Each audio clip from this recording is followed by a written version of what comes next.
Hey guys, it's Magaz here connecting you to Airsoft. Today we're taking a look at one of the 2024 flagship replicas from ICS, the APE SE, as part of the CXP Electric Blowback AEG line. The APE is a special edition updated version of the classic CXP APE rifle, designed and built either around the latest version of the ICS SSS electronic trigger or in a basic configuration with an inline MOSFET.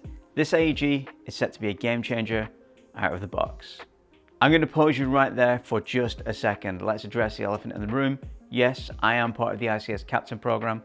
I'm sponsored by the brand and they sent this AEG out to me to review, demo and create content about. That being said, you can choose to believe me or not on this statement, but I do keep these reviews as unbiased as I can. I've been using ICS AEG since 2007 as my main go-to brand, and even before I was a part of the team, I've had a solid love for their AEGs. Please bear that in mind when you listen to what I have to say about this particular AEG. Now let's get balls deep.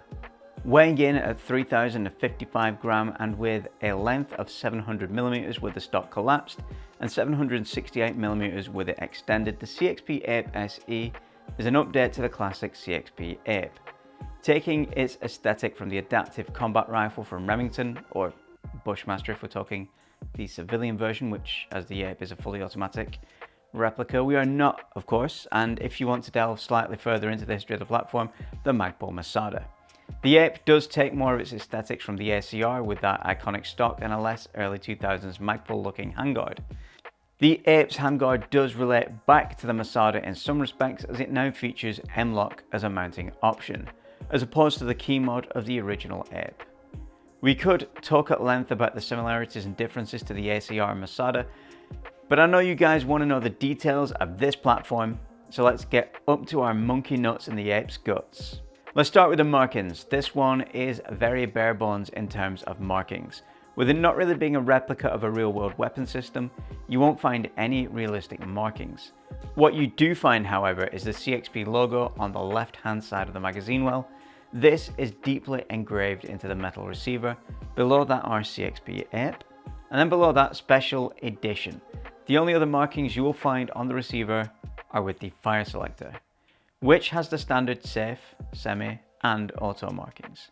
These are present on both sides of the receiver.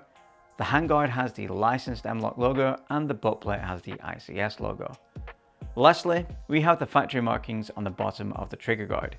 These say made in Taiwan, manufactured by ICS, Cal 6mm BB, a unique serial number, and then SSS3, which denotes this has the latest, at the time of recording, version of the self-diagnostic shooting system electronic trigger installed.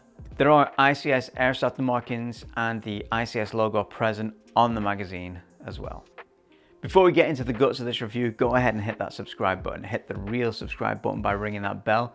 And if you feel the need, not for speed, because let's face it, I'm never quick at getting these done, but the need to support the channel monetarily, you can do so over at patreon.com/cbmpc. We've all seen Garand Thumb's reviews where he goes from tip to butt, but here we go from ass to mouth, starting at the butt plate. The butt plate is rubberized and conceals the battery compartment. To access it, you sort of peel it away from the edge. It feels a bit like you were doing something a little bit dirty at first, but once you've opened it, you have access to a reasonably sized battery compartment. You will also notice there is a blade fuse and a T-plug or Dean's type connector. If you need to get deeper into the butt, you can extend the retractable part of the stock all the way to the end, and then hit this small release catch on the left hand side. The butt stock slides free. A quick word of warning about the retractable stock. If you have it on the retracted setting and pick up the AEG by the butt, it can and will slide into the fully extended position and scare the crap out of you. With this in mind, the sling mounting point on the rear is basically useless. Not to worry though, there is a mounting point where the stock meets the receiver. At this point, you will also see the stock folding button. Pushing it in allows the stock to fold to the right of the receiver, and it is held in place by tension, and it can be redeployed quickly. The one thing I do not like about these stocks is the exposed wiring when it is folded. It might be a solid idea to have these wrapped in heat shrink to better protect them. The last notable feature of the stock is the cheek rest. It can be raised through 5 different heights. And just like the buttstock, if you grab it and hold any weight, it will run all the way away and end up outside of its 5 height levels and leave you bemused and slightly ashamed. The receiver is metal in construction, and due to the innovative split gearbox design, it breaks open to allow access to the gearbox and hop. Removing the push-through pin at the rear of the receiver allows the upper to swing forwards, giving access to the internals. We will look at these in more detail later, but I should point out that if you do plan on opening the receiver, set the fire selector all the way over to safe. This releases the spring tension in the gearbox and resets the gears to their original position, allowing you to close the gearbox with no issues. The receiver is a monolithic flat top design that mimics the aesthetics of the ACR. The charging handle, which is not installed out of the box, is located on the left hand side where the cocking tube would be on an MP5. When pulled to the rear, it pulls back the fake bolt carrier group, and as C7 Viper would say, it does the thing.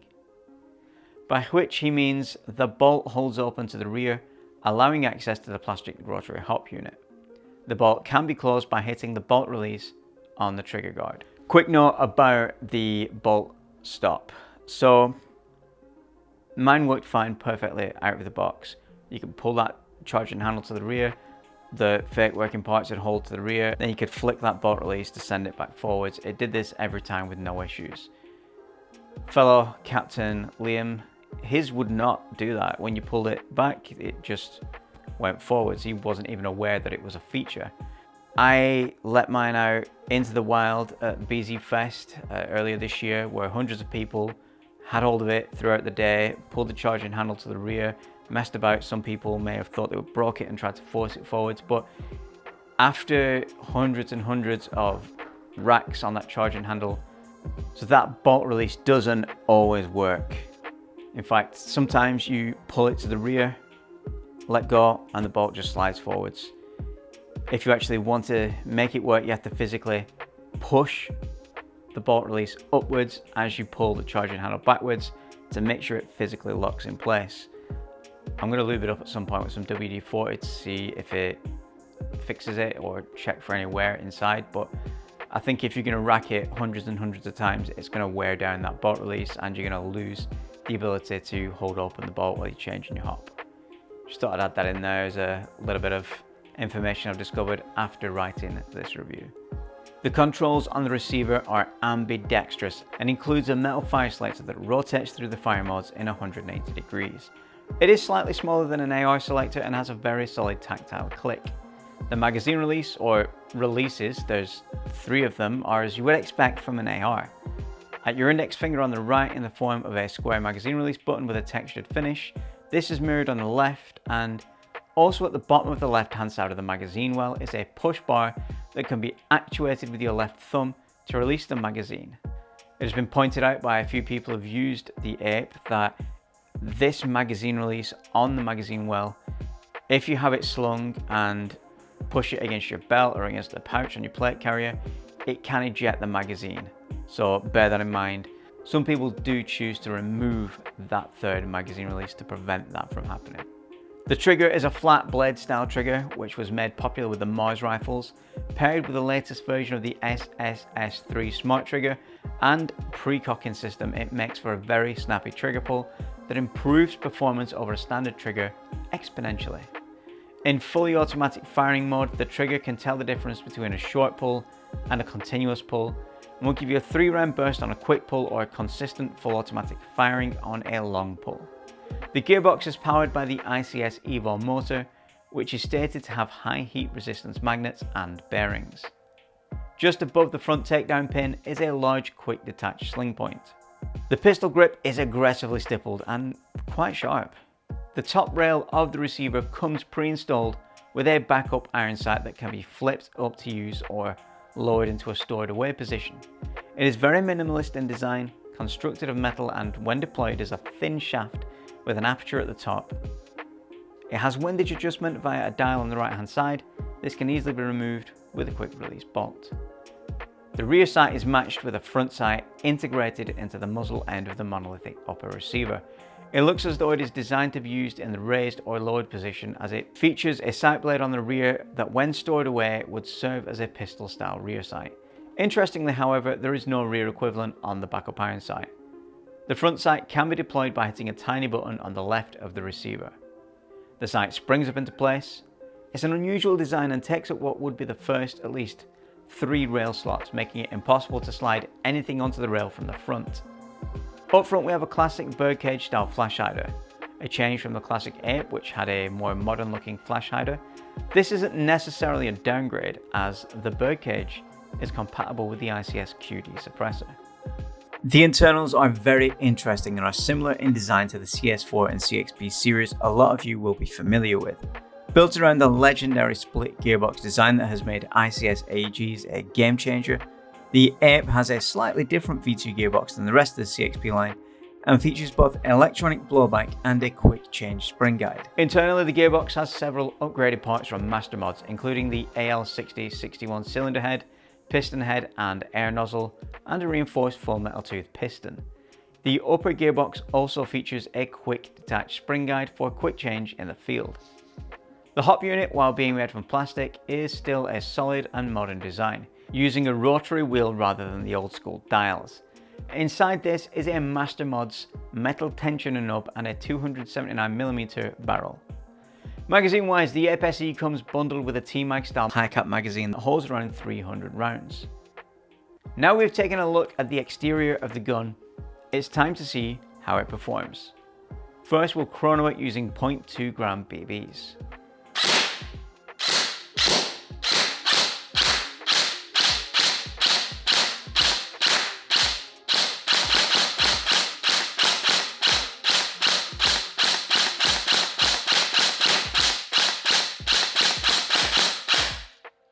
Now we'll test the accuracy on an A4 target at around 30 feet.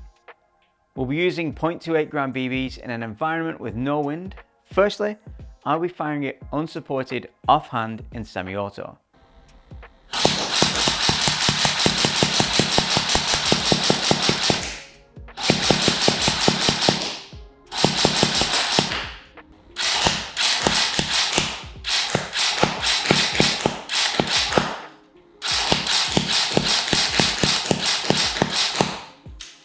To test the accuracy of the platform and not the skill of the shooter, after this, I will lock it into a shooting rest and test it again under the same conditions.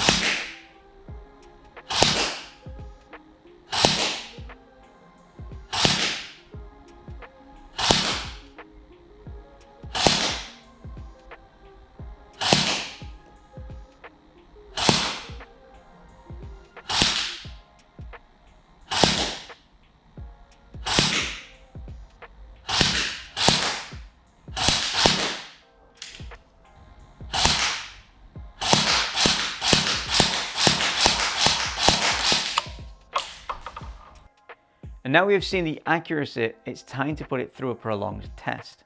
First we'll see how it runs on various magazines. Starting with the ICS 120 round T-Mag.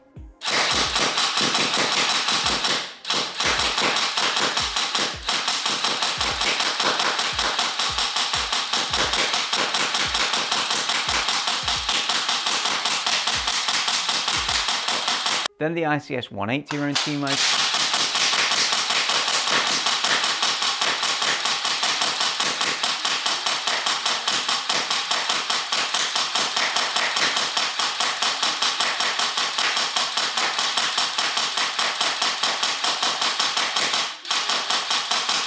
Then onto a Mag 90 to 100 round mag.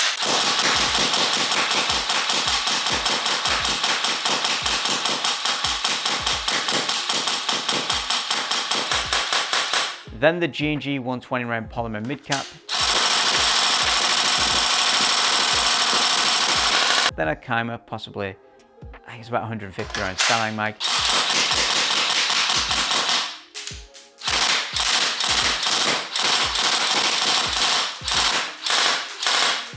Then the ICS Stanag mid-cap from the Mark 18.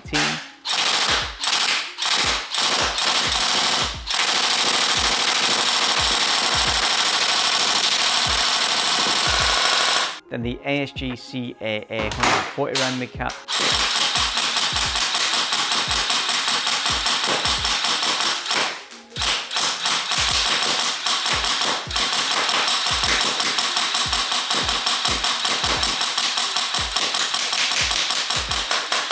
and the Lonex 120 round cap. At this point in the video, I would normally be showing you footage of me running the AG in the field and seeing how it performs. Unfortunately, I haven't been able to play recently because of some medical issues, so I have absolutely no footage of it in action. Despite not having fielded it, I do still have a lot of trigger time on the APE. With around 10,000 rounds put through it, I feel I have a good idea on how it performs and what you can expect from it. Internally, it is almost identical to the Mark 18, which I have fielded and given it has the same electronic trigger and the same parts in the upper gearbox and is feeding from the same AR style magazines. It performs pretty much identically, so I feel I can give a relatively educated opinion on the performance of the APE.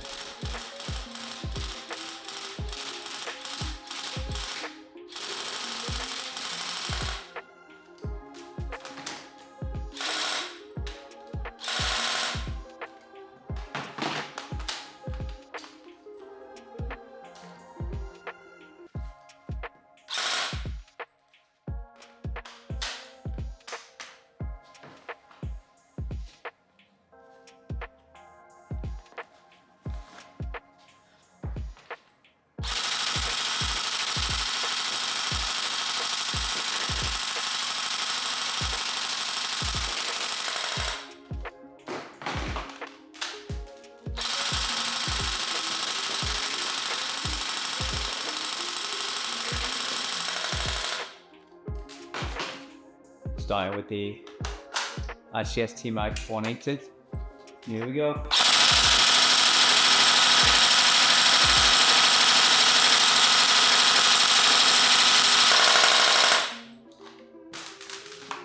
Mag 100s.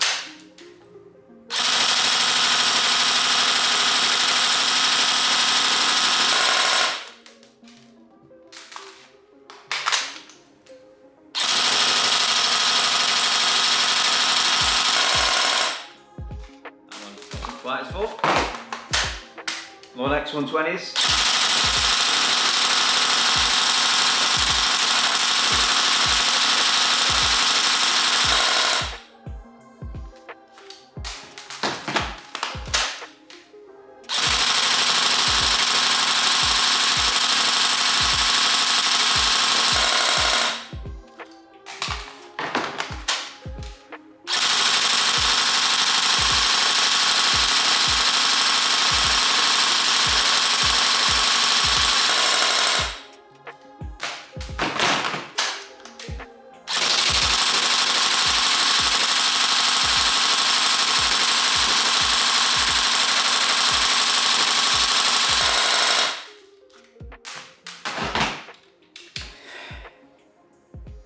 Did not skip a beat. You on board, Dash?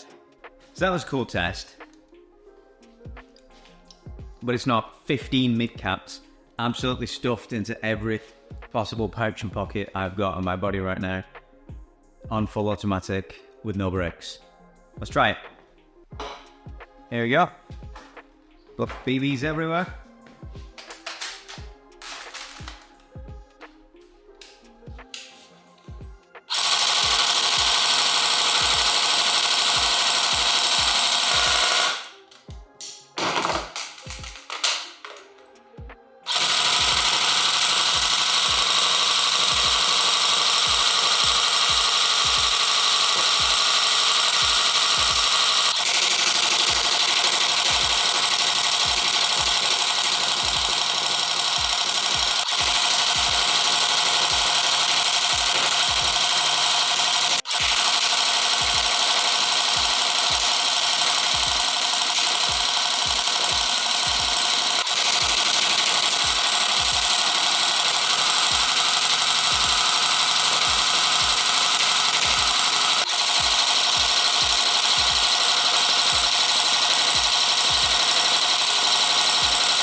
change.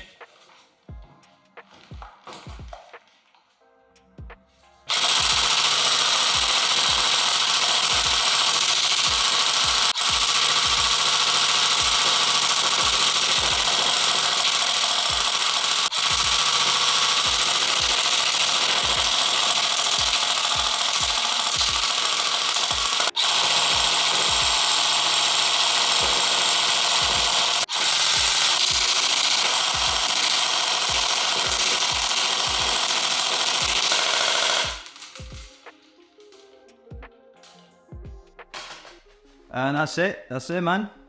That target is all eaten up. There is nothing left of it. You can see from this footage that it performed remarkably straight out of the box. With the impressive technology in the lower gearbox and the solid Mastermods parts in the upper gearbox and hop up, this could be a great buy for someone who has just got the bug and wants to buy a primary EG that they won't have to send off to be upgraded. That being said, I can't recommend it to a new player as their first gun, unless they absolutely know they are going to be in the game for the long run.